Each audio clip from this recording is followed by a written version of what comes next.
रात और दिन। सदियों पहले अंडमानी जनजाति के पुकिकवार समुदाय के पूर्वज वोटायमी नामक जंगल में रहते थे। तब उन्हें रात की भयावहता का ज्ञान नहीं था। इसका कारण यह कि सृष्टि निर्माण के शुरू के दिनों में रात होती ही नहीं थी, इसलिए उन्हें रात के विषय में कुछ भी मालूम नहीं था। हमेशा दिन ही रहना उनके लिए एक तरह से अच्छा भी था। इससे उन्हें शिकार करने में सुविधा रहती थी। दिन में कंदमूल फल भी आसानी से खोजे और इकट्ठे किए जा सकते थे। कीड़े-मकोड़ों और जानवरों से रक्षा करने के लिए भी दिन ही उपयुक्त था। उसी समय के पूर्वजों में से एक था तापेती। वह काफी हृष्ट-पुष्ट और ताकतवर था।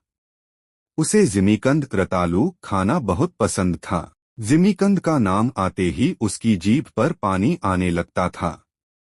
एक समय की बात है, तापेती को तेज भूख लगी हुई थी।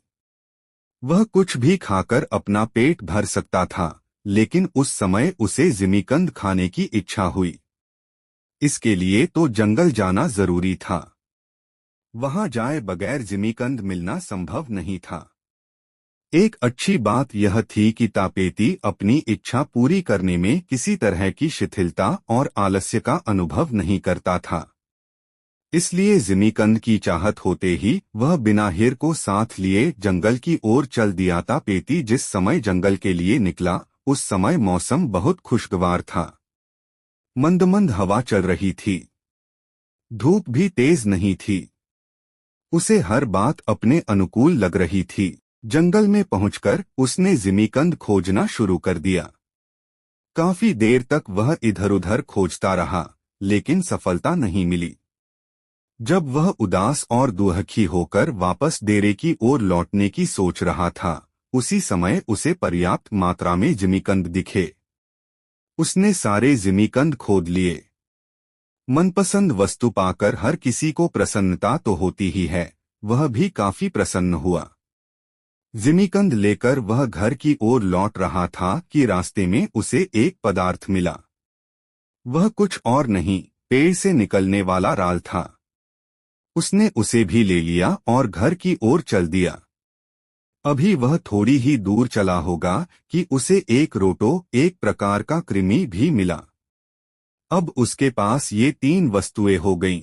इन्हें पाकर वह बहुत खुश था। उन चीजों को लेकर वह वोटायमी पहुंचा। उसके परिजनों तथा साथियों को जब यह बात मालूम हुई, तब वे भी उत्सुकतावश उसके पास आ गए। वे यह देखना चाहते थे कि तापेती जंगल से कौन कौन सी चीजें लाया है। तापेती प्रसन्न मुद्रा में बैठा था। परिजन और साथी उसे चारों ओर से घेरकर बैठे थे। उसने अपनी लाई हुई चीजें सभी को दिखाईं। इसी क्रम में उसने रोटो को अपनी हथेलियों में उठा लिया। फिर धीरे धीरे दबाना शुरू किया। अंत में उसे खूब जोर से दबाकर कुचल दिया। रोटो के करुण क्रंदन और विलाप से सारा वातावरण अवसादमय हो गया। उसकी चीख इतनी भयावह और वेदना भरी थी कि दिन गायब हो गया और उसके स्थान पर चारों ओर अंधेरा छा गया। सभी लोग हैरान और परेशान कि यह क्या हुआ। उनकी समस्याएं बढ़ने लगीं। सबसे बड़ी कठिनाई शिकार पकड़ने तथा कंदमूल फल इकट्ठा करने की थी। इधर अंधेरा सघन होता चला गया, वह समाप्त होने का नाम ही नहीं लेता था। इससे उन लोगों का चिंतित होना और उसे दूर करने के उपायों पर विचार करना लाजिमी था। वे सभी इसी चिंता में थे कि अंधेरा कैसे दूर होगा। तभी उन्हें याद आया कि तापेती जंगल से लौटते समय पेड़ का राल लाया है। अगर उसकी मशाल बनाकर नाचना गाना हो तो शायद अंधेरा दूर हो जाए। उन्होंने उसकी मशाल बनाई तथा नाचना और गाना शुरू किया। उन्हें यह विश्वास था कि नाचने गाने से दिन की वापसी हो सकती है। सबसे पहले कोतारे ने एक गाना गाया, किंतु अंधेरा नहीं मिटा। उसका प्रयत्न बेकार गया। उसके बाद बुमू ने इस आशा से गाना शुरू किया कि दिन वापस लौट आएगा, किंतु वह नहीं लौटा। एक के बाद एक गाने का सिलसिला चलता रहा, लेकिन दिन की रोशनी नहीं लौटी। सबसे बाद में कोनोरो ने एक गाना गाया। उसके गाते ही प्रभात हो गया। इससे सभी में खुशी की लहर दौड़ गई।